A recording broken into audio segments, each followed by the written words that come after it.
Hey guys welcome to my channel. আমি মহারাজান। এখন আমরা কথা বলবো হচ্ছে খাদান 2 এর দিকে তাকিয়ে বসে আছে গোটা বাংলা ফিল্ম ইন্ডাস্ট্রি। হ্যাঁ বন্ধুরা, একদমই সত্যি কথা। বন্ধুরা, বাংলা ফিল্ম ইন্ডাস্ট্রিতে কমার্শিয়াল ছবির একটা ওয়েভ এসেছিল, সেটা জিদ্দার হাত ধরেই এসেছিল। এটা নিয়ে কোনো সন্দেহ নেই যে বাংলায় যে আবার কমার্শিয়াল ছবি হতে পারে, এবং সেই সিনেমা কিন্তু এক নাগাড়ে বিশ্বাস করে জিদ্দার করে যাওয়া। সে কিন্তু রাবণ হোক বা চেঙ্গিজ হোক, সেটা সাফল্য এইটুকু বিশ্বাস করতে বাধ্য করেছিল যে বাংলায় কমার্শিয়াল সিনেমা বানালে চলতে পারে।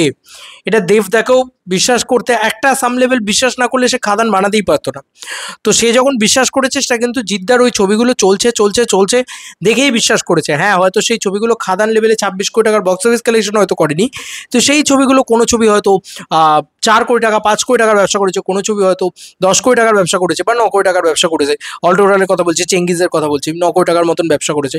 তো এই যে একটা হিউজ ব্যবসা, সেটাই কিন্তু কোথাও গিয়ে পাবলিককে বোঝাতে বা পাবলিক যে দেখছে সেটা সেটার থেকে দেবদার একটা কমার্শিয়াল ছবিতে ট্রাই করা, সেই ভয় ভয় হলেও ট্রাই করা, সেটা কিন্তু খাদান দিয়ে হয়েছিল। এবার তুমি ভালো করে লক্ষ্য করে দেখো, জিদ্দার এই একমাত্র মেরুদণ্ড বা এই যে জায়গাটা, সেটা কিন্তু অ্যাকচুয়ালিতে মানে জিদ্দা একা কাঁধে বই নিয়ে গেছেন একটা টাইমে। কমার্শিয়াল ছবি করে যাওয়া একাই করে গিয়েছেন, কেউ করেনি তখন। সেই এনার্জিটা কিন্তু কোথাও গিয়ে অঙ্কুশদা মির্জা করেছেন, বিক্রম পারিয়া করেছে, ইয়াস দ্য সেন্টিমেন্টাল করেছেন। একটা ওয়েভ এসছিল যে টাইমে নাকি জিদ্দা কোথাও গিয়ে একটা পুশ করছিল যে বস কমার্শিয়াল ছবি কমার্শিয়াল ছবি কমার্শিয়াল ছবি, এই ব্যাপারটা কোথাও গিয়ে হচ্ছিল। সেটা নেক্সট লেভেলে গেল খাদান আসার পরে। আর খাদান আসার পরে সবার এক্সপেকটেশন বেড়ে গেল যে আচ্ছা, কমার্শিয়াল ছবি মানে তো 20 কোটি প্লাস ব্যবসা করতে পারে। দেব এটা করে দেখিয়ে দিল। এই ব্যাপারটা কোথাও গিয়ে দেবদারও মনে হয়ে গেছিল যে বস, কারুর কমার্শিয়াল ছবি যেখানে চলছে না বা সেই লেভেলে চলছে না, মানে চলছে তো ডেফিনেটলি, মানে আমরা বলতে পারি যে সেই 15 কোটি 20 কোটি এটা একটা স্বপ্নের ব্যাপার। আর কমার্শিয়াল ছবি 12 কোটির উপরে কোনোদিন ব্যবসাই করেনি। মানে আজ অব্দি কোনো কমার্শিয়াল ছবি, আওয়ারা সব থেকে বড় হিট ছিল কমার্শিয়াল ছবি হিসাবে, সেই ছবিটা 12 কোটি টাকার ব্যবসা করেছিল সেই সময় দাঁড়িয়ে। আজকের দিনে দাঁড়িয়ে কোনো বাংলা কমার্শিয়াল সিনেমা 12 কোটি টাকার উপরে ব্যবসাই করে না। তো সেখানে খাদানি এসে ওরকম একটা হিস্ট্রি ক্রিয়েটিং রেকর্ড, 26 কোটি টাকার ব্যবসা, ওরম হল খুলে দেওয়া, বাঁকুড়াতে গন্ধেশ্বরী চিত্রালয় যেটা রয়েছে, মাঝে মাঝে খোলে মাঝে মাঝে বন্ধ হয়ে যায়, সেই হলটা খুলে যাওয়া, হাওড়াতে নতুন হল খোলা, খাদানের হাত ধরে একটা এক্সট্রাঅর্ডিনারি জিনিসপত্র হয়েছে। গোটা গ্রাম বাংলা আবার কানেক্টেড ফিল করা, যে বস যে গ্রাম বাংলা বাংলা সিনেমা দেখা ছেড়ে দিয়েছিল, তাদেরকে আবার মুখিয়ে নিয়ে আসা হলো খাদানের মাধ্যমে। কেন আমি এই জার্নিটার কথা বললাম, কারণ এখন টিল নাও টাইম আবার সেই পরিস্থিতি এসছে আফটার রঘু ডাকাত। দেখবে বাংলায় কমার্শিয়াল ছবির পরিমাণটা আবার খানিকটা কমেছে। কেন কমেছে তার অন্যতম রিজন হচ্ছে যে বস, মানে লোকে রিস্ক নিতে ভয় পাচ্ছে যে ভাই যদি আবার কম হয়, আবার যদি কালেকশন কম হয়, আবার যদি কালেকশন কম হয়, এই ব্যাপারটা কোথাও গিয়ে তৈরি হয়েছে। মানে এখন মির্জা 2 সামনের বছর আসছে না, তুমি দেখো অঙ্কুশদাও নারী চরিত্র বিজয় জটিলের মতন ছবি করছে, ইয়াসদাও আজকে আরির মতন ছবি করছে, কারণ সবাই নিজের প্রফিটটা বোঝার চেষ্টা করছে, এবার বাকিরাও সবাই করছে। জিদ্দাও আজকে কেউ বলে বিপ্লবী, কেউ বলে ডাকাতের মতন ছবি করছে, যে ছবিটা অবভিয়াসলি একটা মাস অ্যাকশন ছবি তো বটে, তো তার ভিতরে একটা ক্লাসি ব্যাপার স্যাপারও রয়েছে, কিন্তু একেবারে আউট অ্যান্ড আউট মাস ছবি নয়, মানে খাদান নয় বা চেঙ্গিজ নয় বা রাবণ নয়। এই যে মানে খাদান, চেঙ্গিজ, রাবণ, এগুলো একটা ক্যাটাগরির ভিতরে পড়ে, out and out mass action ছবি। সেটা ক্যাটাগরির ভিতরে কিন্তু রঘু ডাকাত, বাঘা যতীন বা কেউ বলে বিপ্লবী, কেউ বলে ডাকাত, এই ছবিগুলো পড়বে না। এটা কিন্তু সত্যি কথা।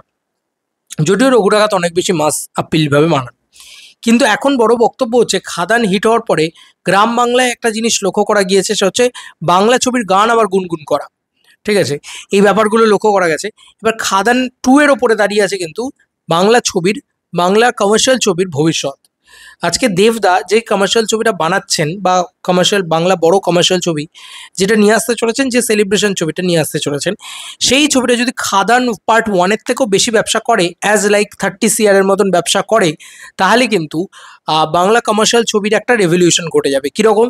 দেবদা পরবর্তীকালে আরও বড় কিছু করার চেষ্টা করবেন, আরও সেলিব্রেটেড কিছু করার চেষ্টা করবেন, এবং ইউনিভার্স ইত্যাদি তৈরি করারও প্ল্যান করবেন, বা ক্যামিওস ইত্যাদি রাখার প্ল্যান করবেন এবার আস্তে আস্তে, বা একটা 2 হিরো ফিল্ম করার চেষ্টা করবেন যেখানে দেব আর জিৎ একসাথে আসবে। কিন্তু খাদান 2-কে তার জন্যে ওরকম একটা 30-40 কোটি টাকার ব্যবসা করা খুব খুব ইম্পর্ট্যান্ট, যদি হয় তো। ঠিক আছে, এটা হচ্ছে সব থেকে বড় কথা। মুখিয়ে বসে আছে বাংলা টলিউড ইন্ডাস্ট্রি বা বাংলা সিনেমা ইন্ডাস্ট্রি। খাদান 2-র কি হয়, মানে সেটা শুধু বক্স অফিস ফেথ এমনটা নয়, খাদান 2-র হাইপ কেমন থাকে, পাবলিক কি বলে। কারণ খাদান পার্ট 1টা যখন এসেছিল, গোটা ইন্ডাস্ট্রি তখন হ্যাটা করেছিল, আর ভাই সামনে সন্তানের মতন ছবি আছে। 3 বছর 4 বছর ধরে দেখছি যে ডিসেম্বর মাসটা এই ফ্যামিলি ওরিয়েন্টেড ছবির জন্য একদম বেস্ট উইন্ডো। তো সেই টাইমে ফ্যামিলি ওরিয়েন্টেড ছবি সব থেকে বেশি চলবে, খাদান হয়তো কম চলবে। আমরা নিজেরা এই কথাটা বলেছিলাম যে যদি 7 থেকে 8 কোটি টাকার ব্যবসা করে খাদান পার্ট 1টা, তাহলে সেটা ব্লকবাস্টার ঘোষণা করা হবে। অপরদিকে ছবিটা যদি মানে 10 কোটি টাকাও ব্যবসা করে, তাও আমরা মানে সন্তানের কথা বলছি, তাও আমরা কিন্তু খাদানকে নিয়ে বেশি সেলিব্রেট করবো, কারণ বাংলা সিনেমাতে কমার্শিয়াল সিনেমার খুব খুব খুব দরকার আছে। এবং কমার্শিয়াল সিনেমা ইন্ডাস্ট্রি ড্রাইভার হয় এটা আরবান সেন্ট্রিক যে কটা আর্টিস্ট আছে প্রত্যেককে তুমি জিজ্ঞেস করে নাও, সেম কথা বলবে। এই যে কয়েকদিন আগে আমি এই রিসেন্টলি অপরাজিতা আড্ডোর ইন্টারভিউ নেওয়ার কথা, মানে ইন্টারভিউ নিতে গেলাম, তিনিও কিন্তু এই কথাটা বললেন যে বহুরূপী হোক বা খাদান, এ ধরনের ছবি কিন্তু একটা ইন্ডাস্ট্রিকে ম্যামথ সংখ্যক টাকা এনে দেয়। এবং সেই টাকা বিনোদন, সেই টাকা মানুষ দেয় কেন? এই ধরনের ছবিকে বিনোদন পাওয়ার জন্য। এ ধরনের ছবিতে যে বিনোদন আছে, সেই বিনোদন কোনো দিন অন্য কোনো ছবি তোমাকে দিতে পারবে না। তো এটাই হচ্ছে ব্যাপার, সেই বিনোদনটা দিতে কিন্তু খাদান 2 আবার আসছে, একটা সিকুয়েল ভ্যালুর ছবি। দেবদা ইতিমধ্যে দাঁড়িয়ে অনেক বছর বাদে একটা সিকুয়েল ভ্যালুর ছবি করছেন।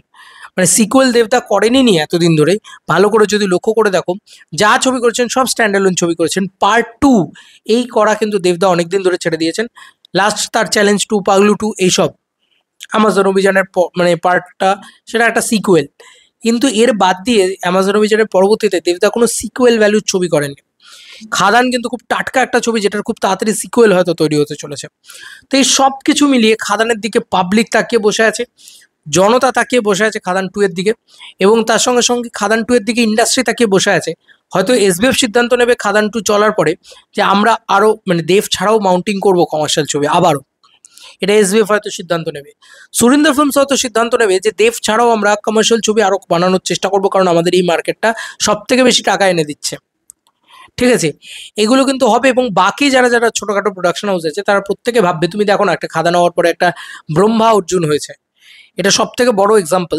কারণ একটা নতুন প্রযোজক, একটা নতুন পরিচালক, তারাও চেষ্টা করেছেন যে একটা মাস অ্যাকশন ছবির গল্প বলবো, একটা মাস ছবি বলবো, একটা গ্যাংস্টার ড্রামা বানাবো। তাদের কাছে হয়তো বাজেট নেই, রিসোর্স নেই, তারাও বানানোর চেষ্টা করেছেন, তারা প্রমোশন করার চেষ্টা করেছেন নিজের মতন করে যতটা পেরেছেন। তো এইটা কোথাও গিয়ে একটা রেভলিউশন ঘটিয়ে দিয়ে গেছে খাদান। খাদান 2 এলে এটা নেক্সট লেভেলে যাবে, সবাই ভাববেন, সবাই চেষ্টা করবেন, তাতে কি হবে, ইন্ডাস্ট্রি গ্রো হবে, আর কিছুই হবে না। এটা বাংলা ফিল্ম ইন্ডাস্ট্রি তাকিয়ে বসে আছে একটা সিনেমার দিকে। অনেক দিন আগে এরকম একটা সিনেমা এসেছিল, নাম ছিল রাবণ, যেটার দিকে তাকিয়ে গোটা বাংলা ফিল্ম ইন্ডাস্ট্রি বসেছিল যে এই সিনেমাটা কি করে দেখবো। মানে লোকের এই ব্যাপারটা ছিল, এই সিনেমাটা কি করে দেখবো, যদি এই সিনেমাটা চলে তাহলে আমরা ঝাঁপিয়ে পড়বো কমার্শিয়াল ছবিতে। আজকে রাবণ চলেছে বলে কিন্তু একটা খাদান বা একটা মির্জা বা একটা সেন্টিমেন্টাল এগুলো কিন্তু এসছে, এটা মানতেই হবে। দেবদার নিজে বলেছিলেন রাবণ ছবিটা চললে আমি পরবর্তীকালে ছবিগুলো করবো, মানে পরবর্তীকালে অ্যাকশন ছবি করব। খাদান তো দেবদার আজকের প্রজেক্ট না, অনেক দিন আগেকার প্রজেক্ট, যে ছবিটা নিয়ে দেবদা কাজ করতে চাইছেন, তাই না? যাই হোক, এই ছিল এখনকার মতো ভিডিও। তোমাদেরকে আর কি মতামত, তোমাদের কি মনে হয় জানিও কমেন্ট সেকশনে। তবে আমি যা খবর পাচ্ছি খাদান 2 নিয়ে ইন্ডাস্ট্রির ইনসাইডার এক্সাইটেড। ঠিক আছে, ইন্ডাস্ট্রির ভিতরে মানুষজনেরা তাকিয়ে বসে আছেন, যদি খাদান চলে, খাদান 2 চলে যদি, তাহলে কিন্তু অনেক বড় বড় ধামাকা হতে পারেন। মানে দেবদার নিজেও হয়তো এটা ভাবতে পারেন যে আবার কমার্শিয়ালের স্বর্ণযুগটা ফিরে আসবে, ফিরিয়ে নিয়ে আসা হোক, জিদ্দা দেবদা একসাথে কোলাবরেট করতে পারেন, দেবদা অঙ্কুশদা একসাথে কোলাবরেট করতে পারেন, দেবদা আরও নানান এরকম 2 হিরো ফিল্ম করতে পারেন, মাস অ্যাকশন ব্যাপার স্যাপার করতে পারেন। ঠিক আছে, অনেক কিছু করতে পারেন।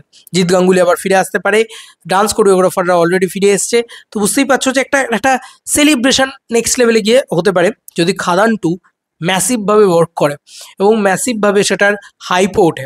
আই হোপ, আমি এখন ভিডিওটা বানাচ্ছি আজ থেকে প্রায় প্রায় 1 বছর 2 মাস বাদে রিলিজ সম্ভবত, এখনো অবধি বলছি, কারণ কখনোই অফিসিয়াল কনফার্মেশন দেওয়া হয়নি খাদান 2 নিয়ে। তারপরেও এটা বলা হচ্ছে যে মোটামুটি ডিসেম্বর ক্রিসমাস 2026-এই রিলিজ। তো সেই ছবিটার এখন থেকে কত হাইপ থাকলে আমি ভিডিও বানাচ্ছি, তোমরা নিজেরাই জাস্ট ভাবো। তো এই ছিল এখনকার মতো ভিডিও, তোমাদেরকে আর কি মতামত এন্টায়ার ভিডিওটাকে নিয়ে জানিও কমেন্ট সেকশনে। তবে আবার বলছি, ওভার এক্সপেকটেশন রাখা উচিত না। খাদান 2 এর থেকে মানুষের প্রবল এক্সপেকটেশন থাকবে, এবার সেটাকে ফুলফিল কিন্তু দেবদাকে করতে হবে, উল্টে ছাপিয়ে যেতে হবে, লোককে দেখিয়ে দিতে হবে যে বস কি ছবি বানিয়েছে, যাতে কোনো খুঁত খুঁজতে না পারে লোকে, সবাই যাতে সেলিব্রেট করতে পারে, সে throughout critic, throughout mass audience. চলো বন্ধুরা, নতুন কোনো ভিডিওতে দেখা হবে, বাই।